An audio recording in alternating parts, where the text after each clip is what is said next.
यद्यपि श्री रघुवीर समस्त लोकों के स्वामी हैं, पर उनका स्वभाव अत्यंत ही कोमल है।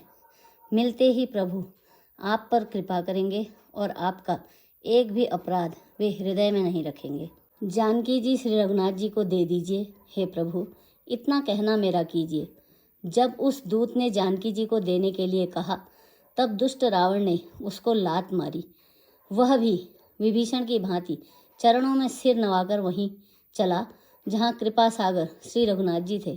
प्रणाम करके उसने अपनी कथा कह सुनाई और श्री राम जी की कृपा से अपनी गति अर्थात मुनि का स्वरूप पाया।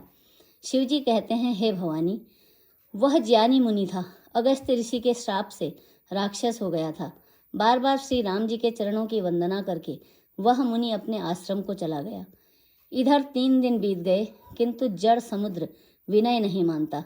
तब श्री रघुनाथ जी क्रोध सहित बोले, बिना भय के प्रीति नहीं होती। हे लक्ष्मण, धनुष बाण लाओ, मैं अग्नि बाण से समुद्र को सोख डालूं।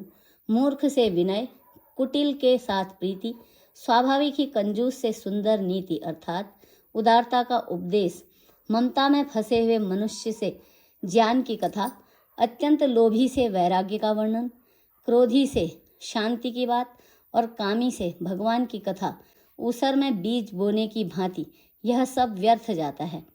ऐसा कहकर श्री रघुनाथ जी ने धनुष चढ़ाया।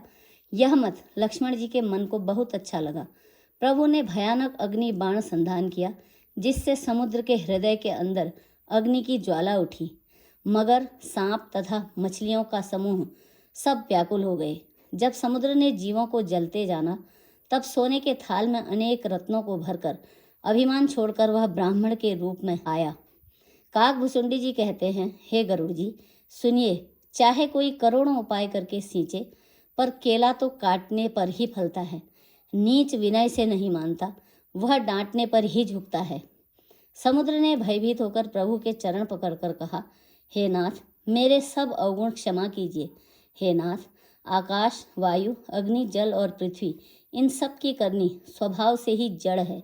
आपकी प्रेरणा से माया ने इन्हें सृष्टि के लिए उत्पन्न किया है। सब ग्रंथों ने यही गाया है। जिसके लिए स्वामी की जैसी आज्ञा है, वह उसी प्रकार से रहने में सुख पाता है।